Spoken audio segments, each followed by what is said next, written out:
Hello, good morning ചക്കരകളെ. എന്നാണ്ട് വിശേഷം? 2025 രണ്ടാമത്തെ ദിവസം. നിങ്ങൾ പ്രതിജ്ഞയൊക്കെ അനുസരിച്ചാണോ രാവിലെ എഴുന്നേറ്റത്? എല്ലാവരും കുറേ പേര് ബുക്ക് എഴുതി വയ്ക്കുന്നുണ്ടായിരുന്നു, കുറേ പേര് പ്രാർത്ഥന രാവിലെ തുടങ്ങാത്തവർ തുടങ്ങുന്നുണ്ടായിരുന്നു. എല്ലാം അടുക്കായിട്ട് കൊണ്ടുപോകാൻ നോക്കുക. ഞാനെല്ലാം രാവിലെ തന്നെ അലാറം വെച്ച് രാവിലെ എനിക്ക് ഇന്നലെ ഒരു സംഭവം ഉണ്ടായേ, എനിക്ക് കോമഡി കിട്ടും. അത്ര വലിയ ചിരിക്കാൻ പറ്റില്ല, എനിക്ക് ചിരി വരുന്നൊരു കാര്യമാണ്. എൻ്റെ കഴിഞ്ഞ ദിവസം ഞാൻ ഷേരി എന്ന് പറഞ്ഞ മീൻ കഴിച്ചുകൊണ്ടിരിക്കുമ്പോൾ ഒരു ചെറിയ മുള്ള് എനിക്ക് തോന്നി എൻ്റെ ഉള്ളിലോട്ട് പോയെന്ന്. ഒരാഴ്ച മുമ്പാണ്. പക്ഷെ ഞാൻ നോക്കിയിട്ട് നീ മുള്ള് കാണുന്നില്ല, നീ വന്നാലും എന്തോ ഇറങ്ങിപ്പോയാലും എനിക്ക് തോന്നി. 2-3 ദിവസം കഴിയുമ്പോൾ ഇവിടെ ഒരു വേദന. അപ്പോൾ എനിക്ക് മനസ്സിലായി സംഭവം ഇവിടെ തടഞ്ഞായിരുന്നേ. അത് ഈ നാക്കിൻ്റെ ഇടുക്കിലോട്ട് കയറിപ്പോയിട്ടുണ്ട്. എവിടെ തറഞ്ഞിരിക്കുക. ഞാൻ ഇന്നലെ കൈയിട്ട് ഛർദ്ദിൽ വരികയാണ്. കൈയിട്ട് തന്നെ ഒരു വിധത്തിൽ അതെനിക്ക് തോന്നുന്നു അവിടെ നിന്ന് പോയെന്ന് എനിക്ക് തോന്നുന്നു. അവിടെ ചില പൊട്ടലും ചീറ്റലും ഒക്കെ ഉണ്ടായി, ഇതങ്ങ് പോയെന്ന് തോന്നുന്നു. ഇന്ന് രാവിലെ ഞാൻ എഴുന്നേറ്റിട്ട് എനിക്ക് വാ തുറക്കാൻ വയ്യ, ഭക്ഷണം കഴിക്കാൻ വയ്യ. ഈ ഭാഗത്ത് എന്തോ ഒരു കുടുങ്ങിയ പ്രശ്നം പോലെ എനിക്ക് തോന്നുന്നു. ഇവിടുന്ന് ചാടിയിനി ഇവിടെ പോയാൽ എന്തായാലും ഇവിടെ എനിക്ക് വെള്ളം ഇറക്കാൻ വയ്യ സത്യമായിട്ട്. എന്നിട്ട് ഞാൻ നിങ്ങളോട് വീഡിയോ എടുക്കാൻ വന്നിരിക്കുക. പിന്നെ ഞാൻ ഓർത്ത്, അപ്പോൾ ഏതോ ഒരു ടാബിൽ നമ്മളൊക്കെ ഏതൊരു വൈറ്റമിൻ കുറയുമ്പോൾ നമുക്ക് പിന്നെ ഇങ്ങനെ നാക്കിൽ കുരുവിൽ എടിയാ എന്തോ എൻ്റെ ബി കോംപ്ലസ് രാവിലെ മുതലേ ചോദിച്ചിട്ട് ഒരു ഗുളിക കഴിക്കുമ്പോൾ നമുക്ക് ഈ പൊട്ടൽ പോകുമല്ലോ വൈറ്റിൽ. അങ്ങനെ ബി കോംപ്ലസ് ഞാൻ കണ്ടുപിടിച്ച കരകൾ. അങ്ങനെ ബി കോംപ്ലസ് കഴിക്കാൻ ഇപ്പോൾ അമ്മൂനെ മീനൊക്കെ പോയിരിക്കുകയുള്ളൂ. അപ്പോൾ ഞാൻ ബി കോംപ്ലസ് കൂടെ മേടിച്ചുകൊണ്ട് വരാൻ പറഞ്ഞു. അല്ല, ഇവിടുന്ന് പറഞ്ഞ് സംഭവം ഇവിടെ എത്തി ഇപ്പം. അതൊന്ന്. പിന്നെ ഇതുപോലെ വേറെ ചിരിക്കുന്ന കാര്യം ഇതിനിടെ പറയാം. ഞങ്ങളുടെ അടുത്തൊരു ചേച്ചിയുണ്ട്, വീടിനടുത്തൊരു ചേച്ചിയുണ്ട്. എപ്പോഴും ഞങ്ങളുടെ വീട്ടിൽ വന്നിരിക്കും പുള്ളിക്കാരി. അപ്പോൾ പല്ല് വേദന. ഞാൻ പറഞ്ഞു ചേച്ചി പോയി പല്ലെടുക്കാന്ന് പറഞ്ഞു. അപ്പോൾ വേറെ റൈറ്റ് സൈഡാണ് പല്ല് വേദന എപ്പോഴും വേദന. അങ്ങനെ പല്ല് പോയി എടുത്തിട്ട് ചേച്ചി വീട്ടിൽ വന്നിരുന്നു. വൈകുന്നേരം ആയപ്പോൾ ചേച്ചി കുറേ സമയം കഴിച്ച് പല്ല് മിണ്ടാതെ എൻ്റെ അടുത്ത് എന്നാലും എൻ്റെ അടുത്ത് വന്നിരിക്കണം പുള്ളിക്കാരിക്ക്. വൈകുന്നേരം അപ്പോൾ വിഷമിച്ചു, സിജി എനിക്കൊരു അബദ്ധം പറ്റി. എന്താണ്? അതെ, എൻ്റെ പല്ലെടുക്കുന്ന സ്ഥലം മാറിപ്പോയി സിജി. റൈറ്റ് സൈഡിൽ ലെഫ്റ്റ് സൈഡിലെ പല്ല് അവരെടുത്തേക്കുന്നു. ദൈവമേ എനിക്ക് വേദന. അവിടെ ആ പല്ലും പോയി ഈ പല്ലും പോയി. ചക്കരകളെ ഒന്ന് ആലോചിക്കും. അശ്രദ്ധ ഡോക്ടറാ. ഇവിടെ നമ്മളിപ്പോൾ ഇവിടെയൊക്കെ പല്ലെടുക്കുമ്പോൾ ദന്ത ഡോക്ടർ പറയണം ഇവിടെ ഒരു പാടിട്ട് വെക്കണം, ഒരു വരയെങ്കിലും വരച്ച് വെക്കണം. അപ്പോൾ ഓർക്കുമല്ലോ. നിങ്ങൾ കയറി തോന്നിവാസം ഇപ്പുറത്തെ പല്ലെടുത്ത്. മനസ്സിലായ? പ്രശ്നമാക്കുന്നവർക്കാണെങ്കിൽ അത് വലിയ പ്രശ്നമാക്കാവേ. ഞാൻ പ്രശ്നമാക്കിയില്ല. അതൊന്ന് എനിക്ക് ഞാൻ എന്താ പറയാവുന്നത്. ഞാൻ അതിരാവിലെ എഴുന്നേറ്റു. ഞാൻ എഴുതിയെല്ലാം വെച്ചിരിക്കുന്ന പോലെ അതിരാവിലെ അലാറം വെച്ച് ഞാൻ രാവിലെ എഴുന്നേറ്റു. ഇല്ല, എൻ്റെ നിരന്തര ഇതാണ്. എന്നാലും തൊണ്ട വയ്യാത്തൊരു ഇച്ചിരി കിടക്കാതെ ഞാൻ വേണ്ട തൊണ്ട വയ്യൊക്കെ പോയാണ് ഇതിനൊക്കെ അതിജീവിക്കുന്നത്. രാവിലെ എഴുന്നേറ്റ് കുളിച്ചു, വിളക്കെത്തിച്ചു, പ്രാർത്ഥിച്ചു, പുട്ടുണ്ടാക്കി പഴമായിട്ട് എല്ലാവർക്കും കൊടുത്തു. ഞാനും കഴിച്ചു. മാരേജ് ബ്യൂറോയിൽ സ്റ്റാഫ് ഇരിപ്പുണ്ട്, ഞാനും ഇരിപ്പുണ്ട്. കുറേ പേരുടെ കല്യാണം നടത്താറുണ്ട് ചക്കരകളെ. പിന്നെ വിദ്യാഭ്യാസം ഇല്ലാത്ത ആൾക്കാരുടെ കല്യാണം നടക്കുന്നേയില്ല. കാരണം എല്ലാ പെൺകുട്ടികൾക്കും വിദ്യാഭ്യാസമുണ്ട്. ഇന്നൊരു അമ്മ എന്നെ വിളിച്ചിട്ട് പറയുകയാണ് അവരുടെ മകൻ പറഞ്ഞ് ആത്മഹത്യ ചെയ്യുമെന്ന്. പിന്നെ ഒരു കല്യാണം അവന് കഴിക്കണം, അമ്മ എവിടുന്നെങ്കിലും കണ്ടെത്തി കൊടുത്തില്ലെങ്കിൽ ജനുവരി വരെ ഉള്ളെന്ന് പറഞ്ഞു. അവർ ഭയങ്കര സങ്കടം. പക്ഷേ എങ്കിൽ അവന് വിദ്യാഭ്യാസം കുറവായതുകൊണ്ട് നല്ല 2 വീടൊക്കെ ഉണ്ട്. പക്ഷേ എങ്കിൽ കല്യാണം നടക്കാത്ത അവരുടെ കുഴപ്പമില്ല. അവരുടെ ഫാമിലിയിൽ അവൻ്റെ അനിയന്മാരായ പിള്ളേരോടെ കല്യാണം നടന്ന് അവൻ്റെ കല്യാണം നടന്നുകൊണ്ട് ഭയങ്കര സങ്കടം. ഒന്ന് ആലോചിച്ച് നോക്കിയാൽ.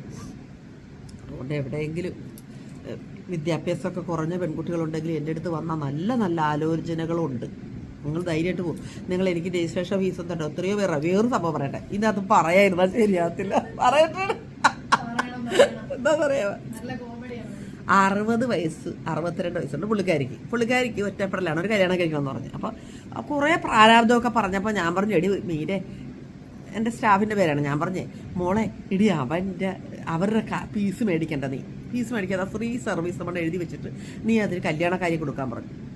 എൻ്റെ ചക്കരകളെ ഞങ്ങളപ്പോൾ അത് അനുയോജ്യമായ നല്ല കല്യാണക്കാരൊക്കെ തന്നെയാണ്, അത്ര പാഴൊന്നുമില്ല.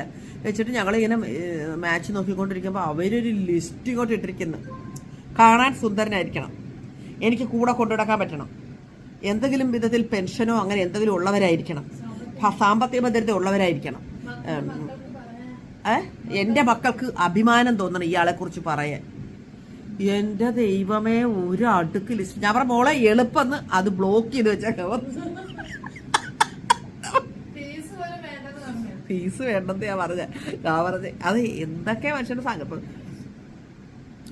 എന്നെ സ്നേഹിക്കുന്ന മദ്യപാനിയും പുകവലിയും ഒന്നും ഇല്ലാത്ത എന്നെ കെയർ ചെയ്യുന്ന ഈ വാർദ്ധക്യകാലത്ത് എന്നെ സംരക്ഷിക്കുന്ന ഒരാളായിരിക്കണം സിംഗു എന്നല്ല പറയുന്നത്. കാണാൻ സുന്ദരനായിരിക്കണം, എൻ്റെ ഒപ്പം നടന്നാൽ മറ്റുള്ളവർ തെറ്റ് പറയരുത്, എൻ്റെ മക്കൾക്ക് അഭിമാനമായിരിക്കണം, എല്ലാ സാമ്പത്തികം തികഞ്ഞ ആളായിരിക്കണം. ഇയാൾക്ക് നാളെ എന്തെങ്കിലും തട്ടിപ്പോയാൽ എനിക്ക് ജീവിക്കാനുള്ള വക കിട്ടണം. അയ്യോ, ഇങ്ങനെയൊക്കെ പറയുന്നവരുണ്ട്. എൻ്റെ ദൈവം, അതോടുകൂടി ഞാൻ പറഞ്ഞു എൻ്റെ മോളെ ആ ഫ്രീ സർവീസ് മാറ്റിയിട്ട് അത് അങ്ങോട്ട് ബ്ലോക്ക് ചെയ്തേക്കാൻ പറഞ്ഞു. നമുക്ക് വേണ്ടെന്ന് പറഞ്ഞു, അങ്ങനത്തെ ഉള്ളവർക്കൊന്നും ഇവിടെ കല്യാണം ഇല്ലെന്ന് പറഞ്ഞു. ഞാനപ്പോൾ കാശ് വേണ്ടെന്ന് പറഞ്ഞു. നിങ്ങൾ ചിന്തിക്കുക നിങ്ങൾ. അപ്പം ഇത് വല്ല ന്യായത്തിൽ ഈ പോകത്തില്ല, ഈ വണ്ടി ന്യായത്തിൽ പോകത്തില്ല. പിന്നെ എല്ലാവരും കുറേ പേര് കിടന്ന് അലമുറ ഇടുന്നുണ്ട്. സിംഗിൾ ബോവൻ ഇങ്ങനെ നിൽക്കുന്ന അലമുറ ഇട്ടിട്ട് കാര്യമൊന്നുമില്ല. കുറേ കല്യാണങ്ങൾ സെറ്റുണ്ട്. ഞാൻ പിന്നെ ചില ആൺകുഞ്ഞുങ്ങളോട് പറയണ, മക്കളെ 40 വയസ്സായി, നീയൊക്കെ ഒരു കുഞ്ഞുള്ളവരെ ഏറ്റെടുക്കുമെന്ന് പറഞ്ഞു. ഞാൻ കഴിഞ്ഞ ദിവസമൊക്കെ പറഞ്ഞ് ബ്രെയിൻ വാഷ് ചെയ്ത്. ഇത് ബ്രെയിൻ വാഷ് ചെയ്യല്ല, സത്യമായ ഫാക്റ്റാ. അല്ലാതെ ഇവിടെ പെണ്ണില്ല. ഫസ്റ്റ് മാരേജിൽ ഒരു പെണ്ണ് 40 വയസ്സുള്ള ഒരാളെ കല്യാണം ചെയ്യിക്കാൻ ബില്ലിംഗ് ആയിട്ട് ഇവിടെ ആരുമില്ല. അത് സെക്കൻഡ് മാരേജുകളേ ഉള്ളൂ. സെക്കൻഡ് മാരേജിൽ കുട്ടികളില്ലാത്തത് അപൂർവമേ ഉള്ളൂ. കുട്ടികളുള്ളവരാണ് കൂടുതലുള്ളത്. അതുകൊണ്ട് 35 വയസ്സുള്ളവർ എനിക്ക് കുട്ടികൾ തന്നെ ഇല്ലാത്ത 2ാം കല്യാണം വേണമെന്ന് പറഞ്ഞിട്ട് എവിടെയെങ്കിലും നിപ്പുണ്ടെങ്കിൽ നടക്കത്തില്ല. വിരലിൽ എണ്ണാവുന്ന 1, 2 വല്ലതും കാണും. അതെല്ലാം ബുക്കിംഗ് ആണ്. കുട്ടികളുള്ളവരെ, ഒരു കുട്ടിയോ 2 കുട്ടിയോ ഉള്ളവരെ ഒന്ന് ഏറ്റെടുക്കാൻ സന്മനസ്സുള്ളവർ മാത്രം. 40 വയസ്സ് കഴിഞ്ഞിട്ടുള്ളവർ ഒരു 36 വയസ്സ് കഴിയുമ്പോഴേ പിന്നെ പെണ്ണില്ല. അതുപോലെ നല്ല മാതാപിതാക്കളോട് പറയുകയാണ്, നിങ്ങളുടെ മക്കളെ 30 വയസ്സുള്ളിൽ കെട്ടിച്ചോ, ആണായാലും പെണ്ണായാലും. അത് കഴിഞ്ഞാൽ കല്യാണം നടക്കത്തില്ല, നിങ്ങൾ ഉദ്ദേശിക്കുന്ന പോലെ നടക്കത്തില്ല. ഏതെങ്കിലും ഒന്നിനെ കെട്ടാം, അത്രയേ ഉള്ളൂ. പിന്നെ ചില പെണ്ണുങ്ങളുടെ അമ്മമാരിങ്ങോട്ട് വന്നിട്ട് പറയും, പെൺകുട്ടികളുടെ അമ്മ, എൻ്റെ മകളിൽ വിദ്യാഭ്യാസം ഉള്ള ഒരാളെ തരണം സിംഗു. ഞാനിവിടെ സൃഷ്ടിച്ചു വെച്ചിരിക്കുമല്ല ചക്കരകളെ. നിങ്ങൾ മനസ്സിലാക്കി, എല്ലാ ആൺകുട്ടികൾക്കും വിദ്യാഭ്യാസം കുറവാണ്, പെൺകുട്ടികൾക്കാണ് ഒരു വടിയെങ്കിലും വിദ്യാഭ്യാസം ഉള്ളത്. അപ്പം എന്നോട് പറഞ്ഞു തരാം, ഈഗോ ഉണ്ടാവും. എന്ത് ഈഗോ? ഇപ്പം ഞാൻ എന്നെപ്പോലൊരു എഞ്ചിനീയറായ ബോബൻ എന്നെപ്പോലെ ഒരു പെണ്ണിനെ വിവാഹം കഴിച്ചിട്ട് ഞങ്ങൾ തമ്മിൽ ഈഗോ വർക്ക് ചെയ്യുന്നുണ്ടാ? ഒരു ഈഗോയും ഇല്ല. ബുദ്ധി ഉണ്ടെങ്കിൽ ഒരു ഈഗോയും ഇല്ല, സാമർഥ്യം ഉണ്ടെങ്കിൽ ഈഗോ ഇല്ല. പുള്ളി ഉണ്ടാക്കുന്നതിൽ കൂടുതൽ കാശ് ഞാൻ ഉണ്ടാക്കുന്നുണ്ടെന്ന്. തല നിറയെ ബുദ്ധിയാണ് എനിക്ക്. വിദ്യാഭ്യാസം ഇല്ലെന്ന് മാത്രം, ഡിഗ്രിയുടെ ഒരു പേര് മാത്രമല്ല, എൻ്റെ തല നിറയെ ബുദ്ധി. എവിടെ തൊട്ടാലും എൻ്റെ ബുദ്ധി പ്രവർത്തിക്കും, എവിടെ തൊട്ടാലും കാശുണ്ടാക്കും. ഞാനത് വെച്ച് കൂട്ടി വെക്കുകയില്ല. നല്ല ജീവിതം ജീവിക്കുകയാണ്. നല്ല വസ്ത്രം, നല്ല ഭക്ഷണം, നല്ല എവിടെ പോണേലും ആർക്കെങ്കിലും 10 രൂപ കൊടുക്കണമെങ്കിലും എല്ലാം നല്ല നല്ല രീതിയിലാണ് ജീവിക്കുന്നത്. എൻ്റെ മക്കളും ഞാനും. എൻ്റെ തലയിലെ ബുദ്ധി എൻ്റെ മക്കൾക്ക് ഒരു പ്രാവശ്യം കിട്ടിയിട്ടില്ല. എൻ്റെ ബുദ്ധി നിങ്ങൾക്ക് പകർന്നു തരാനാണ് ഞാൻ നിങ്ങളോട് പറയുന്നത് എല്ലാം, കേട്ടാ. അതുകൊണ്ട് ചക്കരകളെ എനിക്ക് പറയാനുള്ള കാര്യം, ഇപ്പം ഞാൻ തന്നെ ഇവിടെ ഒരു ഗ്രൂപ്പ് ഉണ്ടാക്കി. ഞങ്ങളുടെ ഇവിടെ ഒരു ഗ്രൂപ്പുണ്ട്. ആ ഗ്രൂപ്പിൽ ഞാൻ കറി വയ്ക്കുന്നുണ്ട്. എങ്ങനെയാണെന്നറിയാം, എനിക്ക് 2 പേർക്ക് ജോലി കൊടുക്കണം. ഒരാൾ ഫുൾ ടൈം ഇവിടെ ഉണ്ട്, ഒരാൾ രാവിലെ വന്ന് വൈകുന്നേരം പോകും. അതെന്തിനാണെന്നറിയാമോ? കറി എല്ലാം ഓർഡർ വെച്ച് എൻ്റെ ഈ പരിസര പ്രദേശത്താണ് കൊടുക്കുന്നത്. ഓർഡർ അനുസരിച്ച് ഞാൻ കറി കൊടുക്കുന്നുണ്ട്. കക്ക ഫ്രൈ, ചെമ്മീൻ ഫ്രൈ, ചെമ്മീൻ റോസ്റ്റ്, ചെമ്മീൻ പാൽക്കറി, മുളകിട്ട കറി, മീൻകറി, മുളകിട്ടത്, നല്ല മോര് കാച്ചിയത്, ആലപ്പുഴയുടെ മോര് കാച്ചിയത്. ഇതൊക്കെ തലേ ദിവസം പറഞ്ഞാലേ ഈ ദിവസം ഞാൻ കൊടുക്കും. തലേ ദിവസം പറഞ്ഞ് പൈസ ഗൂഗിൾ പേ ചെയ്ത് തന്നാൽ അവരുടെ വീട്ടിൽ കൊണ്ട് കൊടുക്കും. പൈസ അതിനാളുണ്ട് ഇവിടെ, 2 വീലർസ് കൊണ്ട് കൊടുക്കും. ഞങ്ങൾക്ക് ജീവിക്കാനുള്ള കാശായ അതാണ്. അപ്പം എനിക്ക് 2 പേർക്ക് ജോലി എടുക്കാൻ പറ്റത്തില്ലേ? എപ്പോഴും കൈ പൈസ കാണത്തില്ലേ? ബുദ്ധിയാണ് ഇത്, ബുദ്ധിയാണ്. ദുരഭിമാനം. നീ ബോബിൻ്റെ ഭാര്യയല്ലേ, എഞ്ചിനീയറിൻ്റെ ഭാര്യയല്ലേ, അദ്ദേഹം ഇതിന് മാത്രം പൈസ ഇടാം, പിന്നെ നീ എന്തിനാ ഇതൊക്കെ ചെയ്യുന്നതെന്ന് ചോദിക്കും. അദ്ദേഹത്തിന് മുമ്പിൽ തലയും ചൊറിഞ്ഞ് വയ്ക്കാനേ എൻ്റെ വട്ടിയല്ലോ. എനിക്ക് മനസ്സില്ല. എനിക്കൊരു നൈറ്റി വേണം, എനിക്കൊരു സാരി വേണം, എനിക്കൊരു ചുരിദാർ വേണം. അയ്യോ ബോബൻ ചേട്ടാ, എനിക്ക് ഗൂഗിൾ പേയിൽ ഒന്ന് ഇട്ടതാന്ന് പറയാൻ എന്നെ കൊണ്ട് പറ്റത്തില്ല. ആദ്യമൊക്കെ ഞാൻ അങ്ങനെ നിന്നിട്ടുണ്ട്. കുറച്ച് നാൾ ബോബനോട് ചോദിച്ചുകൊണ്ട് ബോബൻ്റെയൊക്കെ ഇങ്ങനെ എരന്ന് നടക്കുമായിരുന്നു. ബോബനൊക്കെ ഒരു പഞ്ച്വാലിറ്റിയിൽ കൃത്യമായി പോകുന്നൊരു വ്യക്തിയാണ്. അങ്ങേരത്തൊക്കെ അനാവശ്യമായൊന്നും പോയി ചോദിച്ചാൽ പുള്ളി തരത്തില്ല. അപ്പം ഞാൻ ചിന്തിച്ചുകൊണ്ടിരുന്നത് എങ്ങനെ ചെയ്യണം. അങ്ങനെയാണ് ഞാൻ യൂട്യൂബിൽ വന്നത്. ഞാൻ അങ്ങനെയാണ് പബ്ലിക് എന്നെ അറിഞ്ഞത്. അങ്ങനെ ഞാൻ ഇവിടെ പിന്നെ ഒരു കാര്യം, എനിക്ക് ദുരഭിമാനം ഇല്ലാത്ത നാണമെന്ന് പറഞ്ഞ സാധനം എനിക്കില്ല. നാണം ഉണ്ടെങ്കിൽ കാശുണ്ടാകത്തില്ല. നല്ല തൊലിക്കട്ടി വേണം അല്ലേടി? എല്ലാവരും കയറി വിട്ടു ഞാൻ, എല്ലാവരും വിട്ട് ചിരിച്ചോണ്ടി ചെല്ലും സ്നേഹത്തോടെ. പക്ഷെ വേറൊരു കാര്യം, ഞാൻ ഒറ്റയ്ക്കല്ല ഇത് അനുഭവിക്കുന്നത് അല്ലേ മീരമോളെ? എത്ര പേര് ഇവിടെ ജോലിക്കുണ്ട്? ഇപ്പം 3 പേർക്ക് ഞാനിവിടെ ജോലി കൊടുക്കുന്നുണ്ട്. എൻ്റെ ചെറിയ കാര്യമാണോ? 3 പേർക്ക് ജോലി കൊടുക്കുന്നുണ്ട്, എനിക്കും ജീവിച്ചു പോകാം. എൻ്റെ മോളാണ് ചിലപ്പം ഇവിടെ മറ്റേ ചേച്ചി ഇല്ലെങ്കിൽ മോളാണ്, ആ 2 വീലർ ഓടിക്കുന്ന ചേച്ചി ഇവിടെ ഉള്ളത്. ഇല്ലെങ്കിൽ മോളായിരിക്കും കൊണ്ട് കറി കൊടുക്കുന്നത്. അവർക്കും ദുരഭിമാനമില്ല. അവരെ ഞാൻ അങ്ങനെ ആക്കി. കേട്ടാ. അങ്ങനെ നമുക്ക് ജീവിക്കാൻ നമ്മൾ തന്നെ ഒരു മാർഗം കണ്ടെത്തണം. ഫോൺ വീട്ടുജോലിക്ക് വേണ്ടി ചോദിക്കുകയാണ്, ഒത്തിരി പേര് ചോദിക്കുന്നുണ്ട്. ആരെങ്കിലും വീട്ടുജോലിക്ക് ആളെ ആവശ്യമുണ്ടെങ്കിൽ എൻ്റെ അടുത്ത് ചോദിക്കാൻ മറക്കണം കേട്ടോ. ഇഷ്ടംപോലെ പേര് വെയിറ്റിങ്ങിലുണ്ട്. പിന്നെ ഞാൻ ചിലപ്പോഴൊക്കെ മറന്നു പോകും, നിങ്ങൾ എന്നെ ഓർപ്പിക്കണം കേട്ടോ. പിന്നെ എനിക്ക് പറയാനുള്ള കാര്യം, ബേബി സിറ്റിങ്,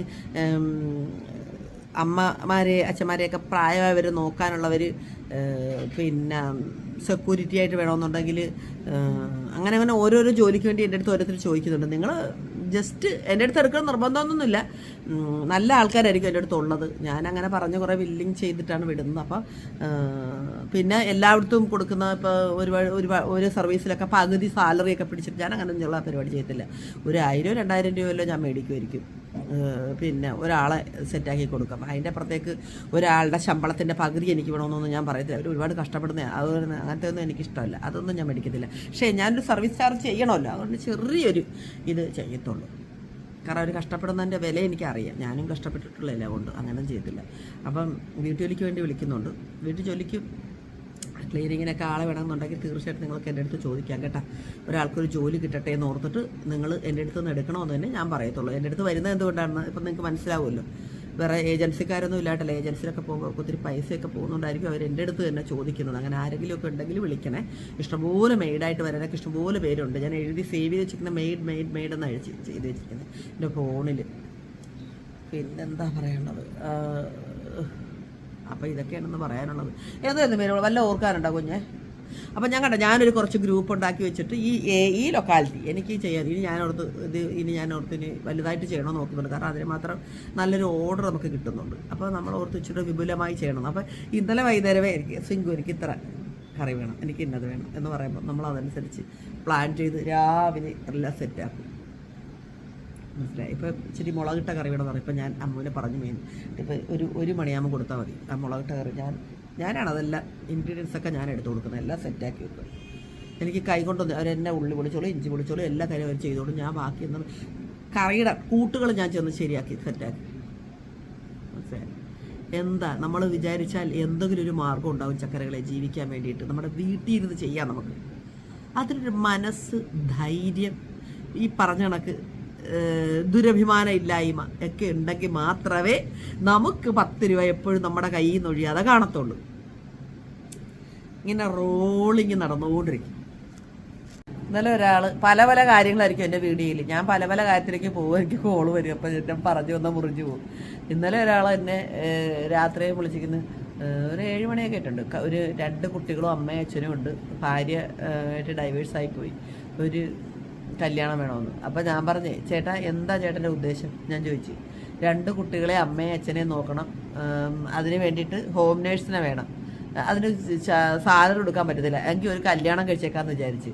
വീട്ടിലെ പണി കിടക്കും, അച്ഛനെ അമ്മനെ നോക്കും, കുഞ്ഞുങ്ങളെ നോക്കും, പിന്നെ രാത്രി ചേട്ടന് കെട്ടിപ്പിടിച്ച് കിടക്കുകയും ചെയ്യുക. ഇതല്ല ചേട്ടൻ്റെ ഉദ്ദേശം, ചേട്ടൻ്റെ വേല കയ്യിലിരിക്കട്ടെ എന്ന് പറഞ്ഞു. അപ്പോൾ അയ്യോ അതല്ല അങ്ങനെയല്ല ഇങ്ങനെയല്ല. ഞാൻ പറഞ്ഞു ചേട്ടൻ കല്യാണം കഴിച്ച ഈ പെണ്ണ് ചേട്ടൻ കല്യാണം കഴിച്ച ആ പെണ്ണ് എന്താ ബെനിഫിറ്റ്? ചേട്ടൻ എന്തൊക്കെ ആ പെണ്ണിന് നൽകും?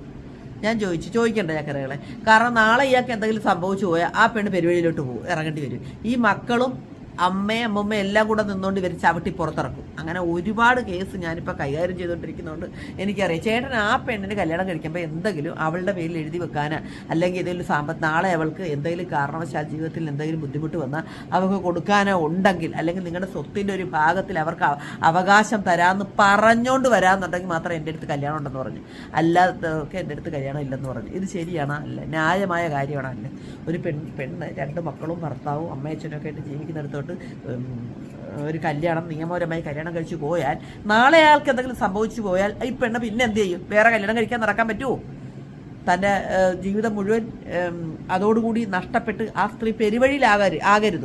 അപ്പോൾ എന്ത് ചെയ്യണം? ആ മക്കളെ പോലെ തന്നെ മറ്റുള്ളവരെ പോലെ തന്നെ അയാളുടെ സ്വത്തിൽ ഒരു വിഹിതത്തിന് ആ ഭാര്യയ്ക്ക് അവകാശം ഉണ്ടെന്ന് വിവാഹത്തിൻ്റെ ഒപ്പം തന്നെ എഴുതി വെക്കാൻ പറ്റുമെന്നുള്ളവർ മാത്രം എൻ്റെ അടുത്ത് ഇങ്ങനത്തെ കല്യാണത്തിന് വന്നാൽ മതി. അല്ലാതെ ഹോം നേഴ്സിന് കാശ് കൊടുക്കാൻ പറ്റാഞ്ഞിട്ട് അല്ലെങ്കിൽ ഒരു ജോലിക്കാരിക്ക് കാശ് കൊടുക്കാൻ പറ്റാഞ്ഞിട്ട് ഈ കുറുക്ക് വഴി ഉപയോഗിച്ച് എൻ്റെ അടുത്ത് കല്യാണത്തിന് വരേണ്ട, നടക്കത്തില്ലെന്ന് പറഞ്ഞു. ഇത് ഇങ്ങനത്തെ മാരേജ് ബ്യൂറോ ആണെന്ന് ഞാൻ പറഞ്ഞത്. തെറ്റുണ്ടോ ചക്കരകളെ? ഉണ്ടെങ്കിൽ ഒന്ന് അഭിപ്രായം പറയണേ. നല്ല നിറയെ ബുദ്ധി ചക്കരകളെ. മോനെടുത്ത് പറയാം, നിനക്ക് കാശ് കിട്ടിയാൽ പോരെ, നീ അങ്ങ് ചെറിയ, എനിക്ക് കാശ് മാത്രം പോരെ. എനിക്ക് ഇങ്ങനെ ചില കാര്യങ്ങളും ഉണ്ട് ചങ്ങരകളെ. കാശ് മാത്രം മതിയാ, ഇനി എത്ര കാലം നമ്മളൊക്കെ ജീവിച്ചിരിക്കാനാണ് അല്ലേ? കാശ് മാത്രം മതി. നിങ്ങൾ ചിന്തിച്ച് നോക്കൂ, ഇതൊരു ന്യായമായ കാര്യമല്ലേ ഞാൻ പറയുന്നത്, അല്ലേടി? ന്യായമായ കാര്യമല്ലേ ഒരു പെണ്ണ് വിവാഹം? അപ്പോൾ ആ ഒരു കാര്യത്തിന് കൂടി എനിക്കിതേക്കുറിച്ചൊക്കെ അറിയാവുന്നതുകൊണ്ട് ഞാൻ അതേക്കുറിച്ച് പറഞ്ഞെങ്കിൽ മാത്രമേ അവരതേക്കുറിച്ചൊരു ബോധത്തോടെ, അല്ലെങ്കിൽ പെണ്ണുങ്ങൾ ചാടും ഇതിനകത്തേക്ക്. ഇനി വേറൊരു കഥ പറയാം ചങ്ങരകളെ. ഇന്നലെ ആ ഒരു സ്ത്രീ എന്നെ വിളിച്ചിരുന്ന്, അവർ കുവൈറ്റിൽ ജോലി ചെയ്യുക, നേഴ്സാണ് അവർ. അപ്പം ഖത്തറിലോ വേറെ ഏതൊരു കൺട്രീസിൽ ജോലിയുള്ള ഒരാൾ, സെക്കൻഡ് മാരേജ്, അവർ ഭാര്യയും ഭർത്താവും തമ്മിൽ പിരിഞ്ഞു പോയതാണ്. പിന്നെ നല്ല നേഴ്സ്, BSc നേഴ്സാണ് അവരവിടെ, വർഷങ്ങളായിട്ട് നേഴ്സിംഗ് ജോലി ചെയ്തുകൊണ്ടിരിക്കുന്നതാണ്. 40-45 വയസ്സുള്ള സ്ത്രീയാണ്. ഒരു കൊച്ചുള്ളത്, കല്യാണം കഴിച്ച് അവർ പോയി. ഈ സ്ത്രീ ഒറ്റയ്ക്കാണ്. അപ്പോൾ കല്യാണം ആലോചിച്ച് ഇയാളോട്ട് കല്യാണം ആലോചിച്ചപ്പോൾ ഇയാൾ പറഞ്ഞേ, എനിക്ക് കുവൈറ്റിൽ, അയാൾക്ക് എവിടെയാണ്, ഖത്തറിൽ എവിടെയാണ്, അതൊക്കെ കടകളുണ്ട്, ഒരുപാട് സ്ഥാപനങ്ങളൊക്കെ ഉണ്ട്, അപ്പോൾ അതൊക്കെ നോക്കി നടത്തണം, അതുകൊണ്ട് നീ ഈ ജോലി ഉപേക്ഷിക്കാൻ പറഞ്ഞു. ഉള്ള ജോലി അവർ ഉപേക്ഷിച്ചിട്ട് നാട്ടിൽ വന്നിട്ട് കല്യാണത്തിനെല്ലാം റെഡിയായപ്പോൾ അവൻ പറയുവാണ്, ഈ കല്യാണം ആലോചിച്ചോ പറയാം, അതെ എൻ്റെ വീട്ടുകാർക്ക് കുവൈറ്റ് നേഴ്സ് ഉള്ള പെണ്ണുങ്ങളൊന്നും ശരിയല്ലെന്ന് പറയുന്നു, അതുകൊണ്ട് എനിക്ക് പിന്നെ കല്യാണം വേണ്ട, സോറി എന്ന് പറഞ്ഞു. ജോലി പോയാൽ പെണ്ണിൻ്റെ ഇതിനെന്താ ചെയ്യേണ്ടത്?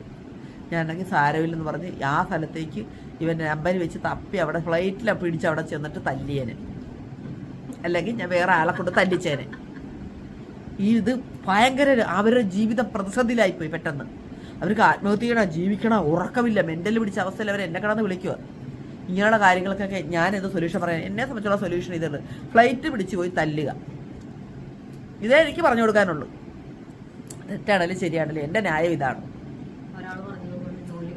ഒരാൾ പിന്നെ ബുദ്ധിപൂർവ്വം പെണ്ണുങ്ങളോട് പറയാനുള്ളത്, അവനവൻ്റെ നിലനിൽപ്പ് നഷ്ടപ്പെടുത്തിയിട്ട് വേറൊന്നിലേക്ക് ചാടാൻ നോക്കില്ല. നമ്മൾ എത്ര കഷ്ടപ്പെട്ടാലാണ് ഒരു ജോലി സമ്പാദിക്കാൻ ഇന്നത്തെ കാലത്ത് പറ്റുന്നത്?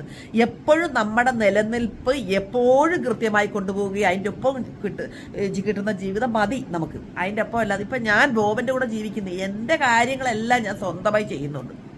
ഇത് നഷ്ടപ്പെടുത്തിയിട്ട് എനിക്ക് ബോബനോട് ജീവിക്കാൻ പറ്റത്തില്ല. എനിക്ക് കിട്ടുന്ന 10 രൂപ യൂട്യൂബിലൊക്കെ കിട്ടുന്നത്, മറ്റേ ബിസിനസ്സൊക്കെ ചെയ്ത് എനിക്ക് 10 രൂപ കിട്ടുന്നുണ്ട്, അത് എൻ്റെ അക്കൗണ്ടിലേക്ക് വന്നുകൊണ്ടിരിക്കും. എനിക്കപ്പോൾ നാളെ ബോബൻ എന്നെ ഉപേക്ഷിച്ചെന്ന് പറഞ്ഞാൽ പോലും എനിക്കൊന്നും പറ്റത്തില്ല. കാരണം നമുക്കാരും നാളെ എന്തു സംഭവിക്കും എന്ന് നമുക്ക് ഇന്ന് പ്രവചിക്കാൻ പറ്റുമെന്നെങ്കിൽ നമ്മളെല്ലാം വളരെ ശരിയായ തീരുമാനങ്ങളിൽ എത്തിപ്പോയാലേ നമുക്കൊന്നും പറയാം. നേരം വെളുത്ത് എഴുന്നേറ്റ് വരുമ്പോൾ നമ്മൾ എന്തിനെയൊക്കെ അഭിമുഖീകരിക്കുമെന്ന് ഉടേ തമ്പുരാന് പോലും അറിയാൻ പറ്റത്തില്ല. കാരണം അങ്ങനത്തെ പ്രശ്നങ്ങളാണ് നമ്മുടെ മുന്നിലേക്ക് വരുന്നത്. ഇതിനെ മനോഹരമായ രീതിയിൽ അതിജീവിക്കുകയും നേരിടുകയും ചെയ്യുമ്പോഴാണ് കറക്റ്റായിട്ടൊരു നല്ലൊരു ജീവിതം നയിക്കുന്ന ഒരാളാകുന്നത് നമ്മൾ. ഇത് എന്തെങ്കിലും എവിടെയെങ്കിലും എന്തെങ്കിലും കേട്ട്, അല്ലെ എന്തെങ്കിലും ഒരു വിഷമം സഹിച്ച് അപ്പം തന്നെ കടന്നുപോയി വീട് പോയി കരഞ്ഞു കൂവി വിലപിച്ച് ആരെങ്കിലും പറയുന്ന കേട്ട് നമ്മുടെ വ്യക്തിത്വം പണയം വെക്കുന്ന ഒരു ചുക്കും ഒരു കല്യാണവും നമ്മൾ കഴിക്കാതിരിക്കുക. നമ്മളുടെ സെൽഫായിട്ട് നമ്മൾക്ക് കിട്ടുന്ന വരുമാനങ്ങളെ ഒന്നും നമ്മൾ ഒരിക്കലും ആർക്ക് വേണ്ടിയും വേണ്ടെന്ന് വെക്കരുത്. അങ്ങനെ ലീനയ്ക്ക് ചെയ്യാൻ പറ്റുമോ? ഇപ്പോൾ ഒരാൾ നീ ഇപ്പോൾ അതേ ജോലി കാശുണ്ടാക്കണം, നീ ആ ജോലിക്ക് പോകണം, അല്ലെ നമുക്ക് അതേപോലെ സ്വത്തൊക്കെ ആദ്യം തന്നെ സെറ്റിലാക്കിയിട്ട് നീ ജോലി ഉപേക്ഷിക്കാൻ പറഞ്ഞാൽ ഉണ്ട്. ഇത് വാക്കാൽ പറയുന്നതാണ്. അങ്ങനെ ചെയ്യാൻ പറ്റിയ തെറ്റായിപ്പോയില്ലേ? അത് എന്തൊരു തെറ്റാണോ ചെയ്തത്? അവർ കിണറ്റി കിടന്ന് വീണണൊക്കെ അവർ എന്നെ കിടന്ന് വിളിയോട് എന്തെങ്കിലും സൊല്യൂഷൻ പറയാൻ. എനിക്ക് ഇതേ പറയാനുള്ളൂ, ഇനി ചെല്ലുന്ന പരിപാടി അവർ തല്ലുക, ഇത്ര എനിക്ക് അറിയത്തുള്ളൂ. വേറെ എനിക്കിതിന് ഒരു മറുപടി കൊടുക്കാൻ അറിയത്തില്ല. അത് അസലായിട്ട് തല്ലണമെന്നേ പറയുന്നു. വീട്ടിൽ പോയി സമരം, ലോകം എന്തിനാ അറിയില്ല, അതിനെ വിളിച്ച് നല്ല ആൾക്കാരെ കൊണ്ട് സംസാരിപ്പിച്ച് റൂമിൽ കയറ്റുക, നല്ല ഒന്നാം തരം പടപടേന്ന് കൊടുക്കുക. അത് കണക്കത്തുള്ളൂ. ഞാനാണ് അങ്ങനെ ചെയ്യാം. എൻ്റെ അടുത്ത് കളിച്ചാൽ ഞാൻ അങ്ങനെ തന്നെ ചെയ്യത്തുള്ളൂ. എനിക്ക് ചെയ്യാൻ പറ്റില്ലെങ്കിൽ ആളെ വെച്ച് ചെയ്യും, ഉറപ്പായ കാര്യം. കാരണം എന്താണെന്ന് വെച്ചാലേ, ഒരു പെണ്ണിനെ ചീറ്റ് ചെയ്യുമെന്ന് പറഞ്ഞാൽ വളരെ തെറ്റായ കാര്യമാണ്. ലോകത്തിലെ ഏറ്റവും വഞ്ചനയായിട്ടുള്ള പരിപാടിയാണ്. സംസാരിച്ച് മാനസികമായി അവന് പല പെണ്ണുങ്ങൾ കാണുമായിരിക്കും, ആ സ്ത്രീ ഭയങ്കര കരച്ചിലാണ്. അവർക്ക് എന്ത് ചെയ്യണം, ഉറക്കമില്ല, മെൻ്റലി പോലെ, ജോലിയും പോയി, വരുമാനം പോയി കഴിയുമ്പോൾ ഒരു പെണ്ണിൻ്റെ എല്ലാം പോയി, വേറെ ആരും സംരക്ഷിക്കാനില്ല. ഇതൊക്കെയാണ് ചക്രകളെ ഇന്നത്തെ വിശേഷങ്ങൾ. അതുകൊണ്ട് അവനവനെ സ്നേഹിക്കണം. നമുക്ക് കോട്ടം തെറ്റുന്ന ഒരു തീരുമാനവും നമ്മൾ എടുക്കരുത്. ഞാൻ എടുക്കത്തില്ല. എനിക്കെല്ലാം ജീവിതത്തിൽ എനിക്ക് ഉപകാരപ്പെടും എന്നുള്ള തീരുമാനങ്ങൾ മാത്രമേ ഞാൻ എടുക്കത്തുള്ളൂ. പിന്നെ എല്ലാം വിധി പോലെ വന്നിട്ടുണ്ടെന്ന് വിചാരിക്കും. അങ്ങനെ ആയിരിക്കണം നിങ്ങളും. ആരുടെയും മോഹന വാഗ്ദാനത്തിലും പ്രലോഭത്തിലും പഞ്ചാര വാക്കിലും ഒന്നും നിങ്ങൾ മുങ്ങിപ്പോകരുത്, മയങ്ങിപ്പോകരുത് കേട്ടാ. നമ്മുടെ നില മറന്നു പോകരുത്.